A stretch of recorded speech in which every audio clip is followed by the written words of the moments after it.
Respect didn't need to be requested, it was earned. Emotional hook. The day I filed for divorce, he called me dramatic. I remember the word because of how easily it fell from his mouth, flat, practiced, like a man used to lying. He said it while sipping his coffee, one hand already reaching for his phone. I watched him scroll, pretending I didn't see the message notification light up. Can't wait to see you again. Last night was, I didn't finish reading. I didn't need to. I had already memorized the rhythm of betrayal. That morning, I didn't cry. I smiled, told him I'd grab breakfast on my way to the base, and closed the door softly behind me. The silence that followed wasn't grief, it was strategy forming. Backstory setup. When I first met Ethan, he was the Admiral's golden son, a pilot with a perfect grin and the confidence of a man who thought the world was his runway. I was a mission analyst, brought in to brief his squadron before deployment. He flirted through half the meeting, and I ignored him through all of it. He liked that, the chase. A year later, I wore white. His father called me the calm in the storm. I believed him then. I believed a lot of things: loyalty, honor, brotherhood.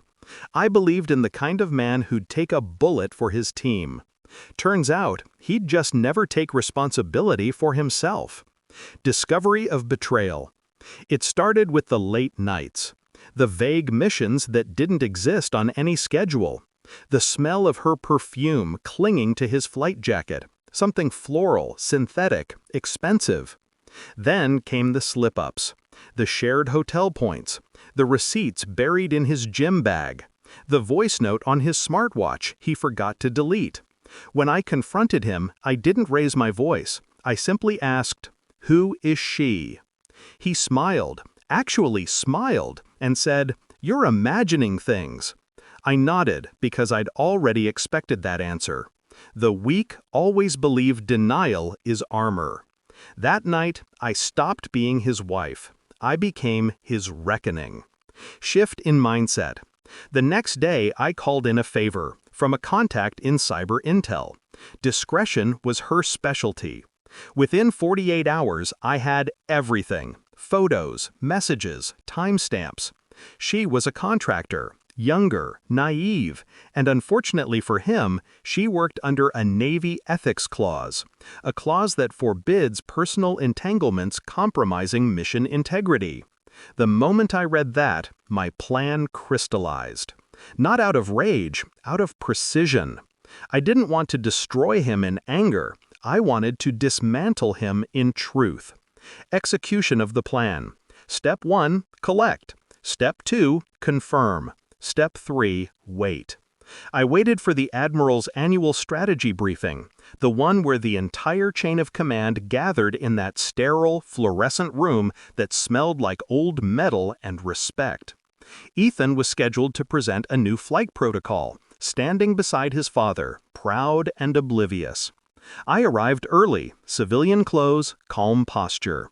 I'd been invited to observe, courtesy of the Admiral himself, to remind the young ones what sharp looks like. When Ethan saw me, he froze. The Admiral laughed, clapped him on the shoulder. "Look who's here, Valkyrie herself. Tell me, sweetheart, what's your call sign these days?" The room erupted. I smiled. Slow, steady, cold. "It's Valkyrie," I said. "The one who decides who gets to fall."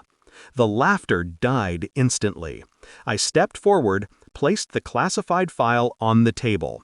Printed, time-stamped, undeniable. The kind of evidence that doesn't scream, it suffocates. "Your son," I said evenly, "has been compromising mission security through personal misconduct. You'll find corroborating evidence on page 3. I didn't need to stay for the fallout. I heard enough. The sound of chairs scraping, the Admiral's voice breaking into a roar, Ethan's stammering panic. I walked out, quietly, cleanly. Climax and confrontation. He showed up at my apartment 2 nights later, red-eyed, frantic, blaming me. "You ruined me," he shouted. "No," I said. "You ruined yourself." I just turned on the lights. He begged, cried, tried to twist the narrative, said he loved me. But love doesn't erase evidence. He'd lose his clearance, his career, and the respect he once weaponized. The Admiral, ever the man of honor, would make sure of it. Resolution and emotional release. It's been 6 months. The divorce finalized quietly. His name disappeared from command rosters, his face from the Navy's promotional posters. People still whisper my call sign when I walk into a room. Not out of fear, but respect. And sometimes, when the wind carries that same faint scent of synthetic perfume, I smile. Because I remember the day I stopped begging for respect and started earning it back, one calculated move at a time. Valkyrie doesn't forgive. She redeems. And balance was all I ever wanted.